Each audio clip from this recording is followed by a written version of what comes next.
Saling Sapa Jalan-Jalan hanya di YouTube channel Taufik Sagwanto. Like, share, and subscribe.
Bilang kepada adik-adik bahwa suatu proses ini harus dilakukan mahasiswa Fakultas Ekonomi dan Bisnis UNM yang mungkin malam hari jauh-jauh datang ke tempat untuk melaksanakan kegiatan atau untuk mengikuti kegiatan berkasar.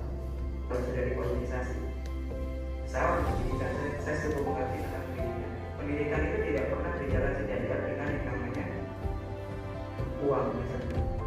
Coba teman-teman perhatikan nanti. Assalamualaikum warahmatullahi wabarakatuh. Waalaikumsalam warahmatullahi wabarakatuh.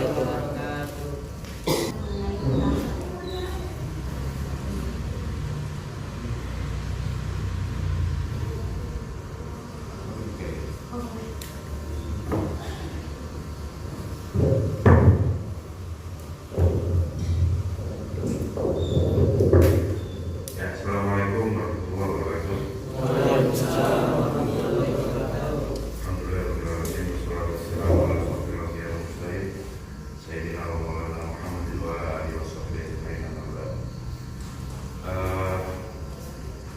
Saya ucapkan pertama-tama pada adik-adik semua yang ada di sini, selamat datang.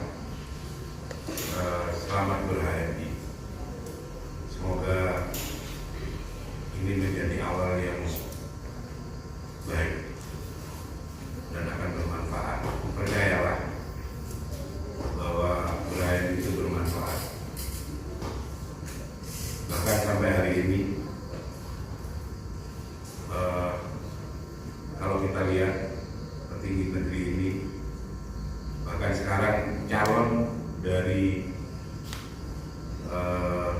kandidat presiden kita pun saat ini itu semua adalah kader HMI. Katakanlah ada Pak Mahfud di situ, terus kemudian Anies Baswedan, itu semua mereka yang alma mater keduanya adalah HMI. Kalau mau ditanya gunanya apa? Nggak ada. HMI itu barang mati. Sama kayak pedang tajam itu dan mematikan itu karena siapa? Orangnya atau karena pedang? Orangnya. Sama, ini juga barang mati.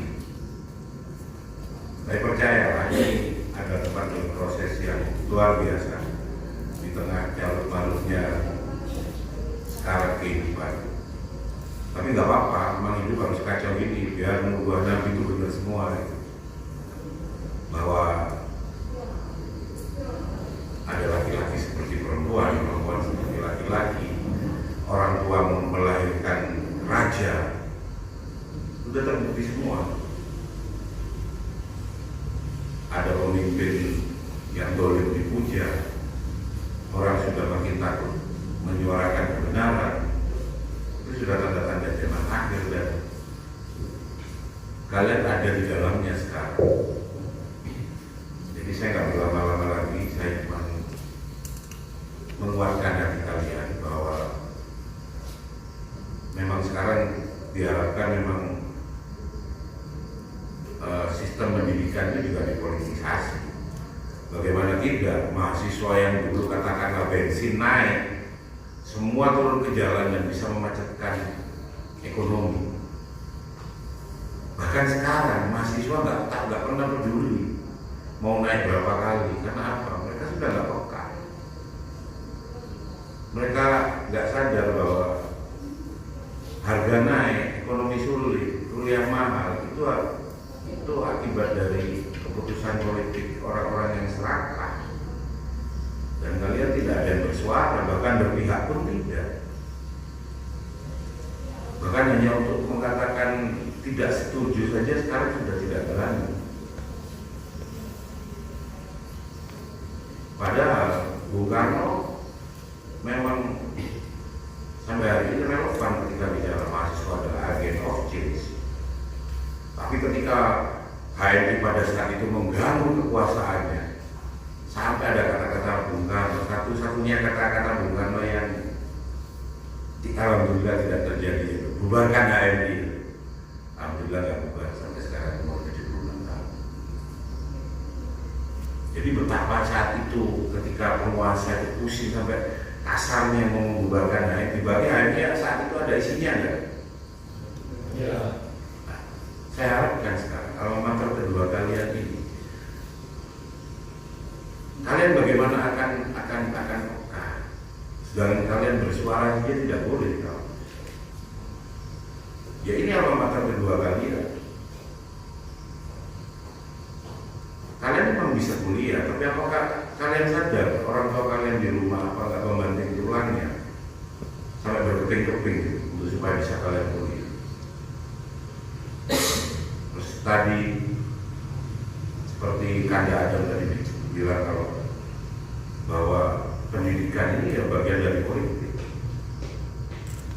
Karena kursi yang disediakan dari anak SD, SMP, SMA bahkan kuliah, kursinya sama atau makin kurang? Makin kurang. Sehingga tidak. Jadi kalian beruntung, kalian bisa duduk di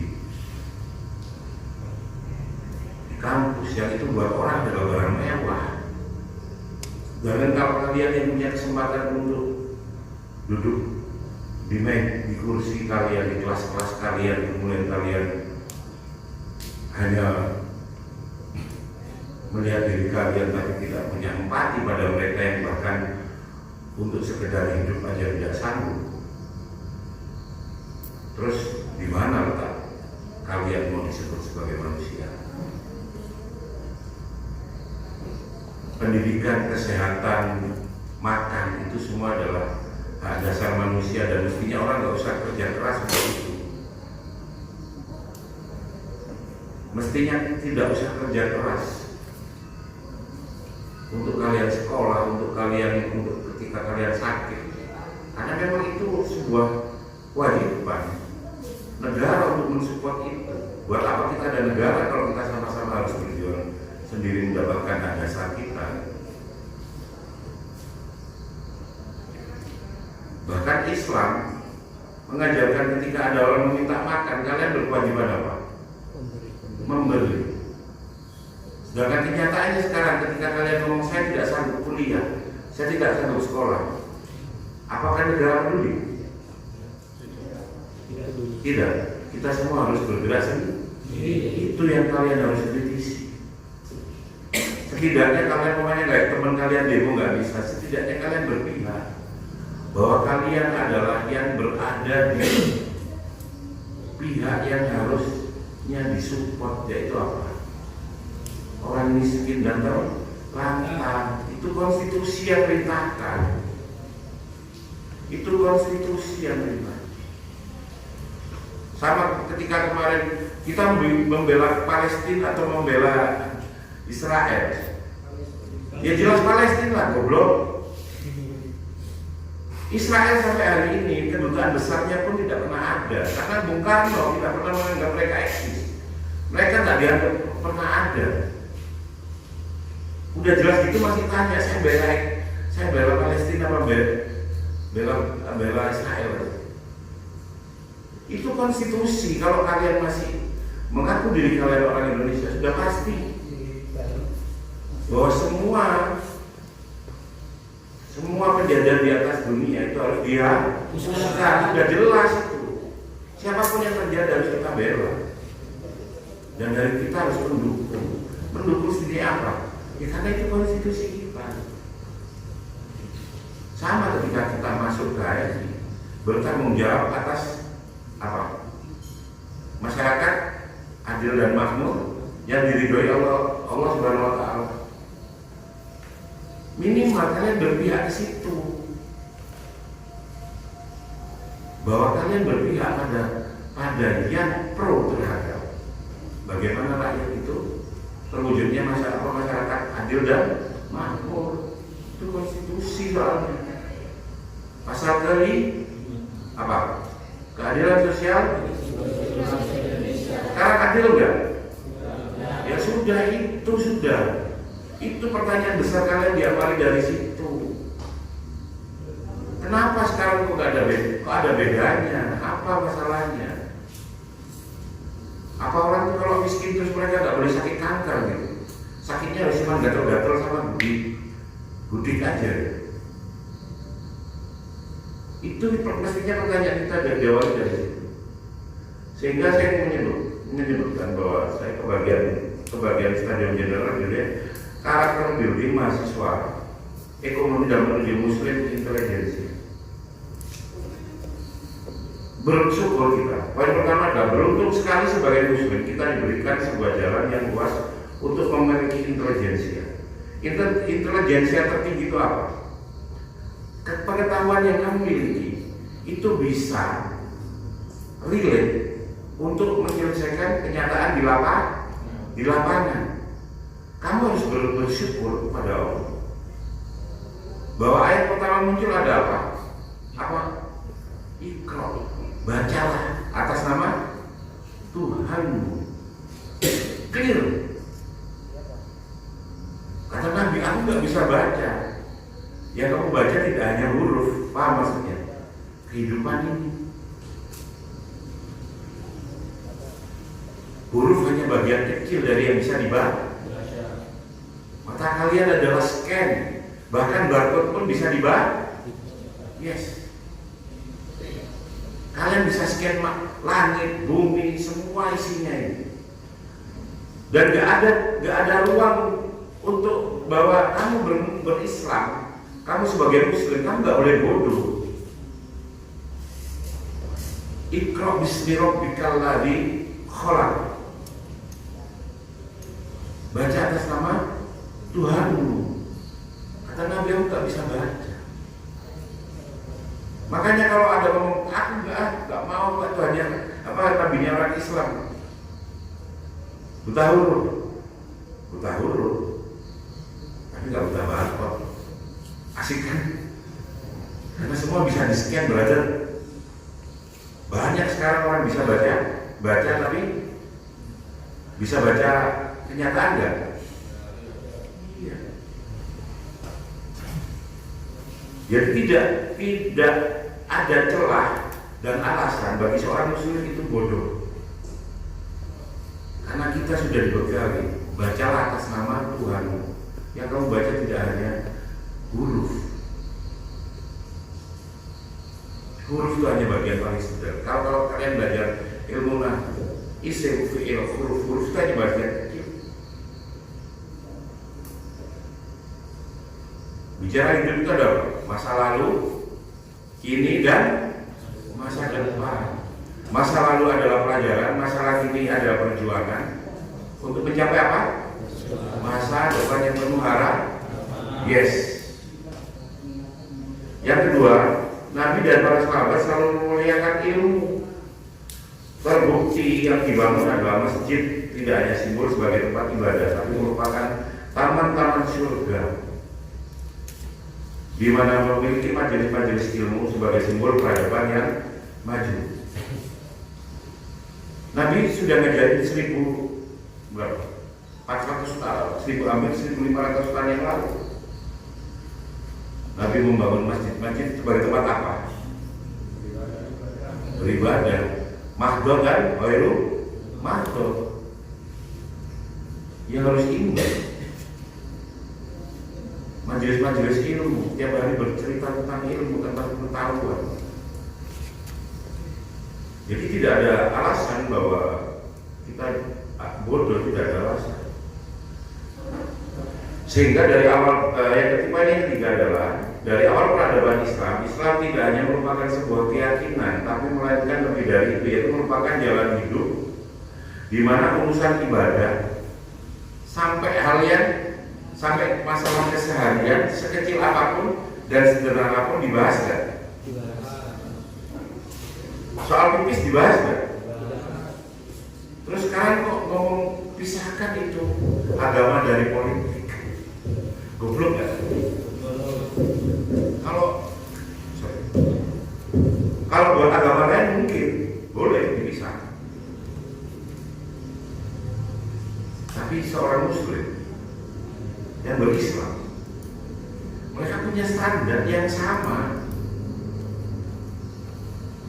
basicnya sama, standarnya sama. Sampai urusan pipis diatur. Kenapa urusan bernegara kok jadi enggak gitu? Kenapa sekarang dimatikan hanya karena alasan identitas? Bisa nggak kalian hilangin identitas kalian? Sampai mana mas? Saya dulu. Nggak bisa mas. Logatan itu orang mana?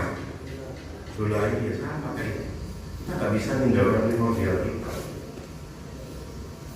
Terus kemudian peradaban muncul di Madinah. Jadi Rasulullah saat di Madinah masyarakatnya majemuk apa sak model? Majemuk. Ada Yahudi, ada Nasrani, ya kan? Ada yang nggak punya agama, mungkin ada yang lucu gitu kan ya.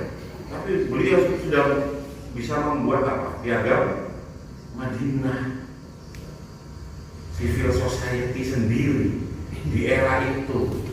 Di era saat itu di barat ada Romawi, di timur ada Persia.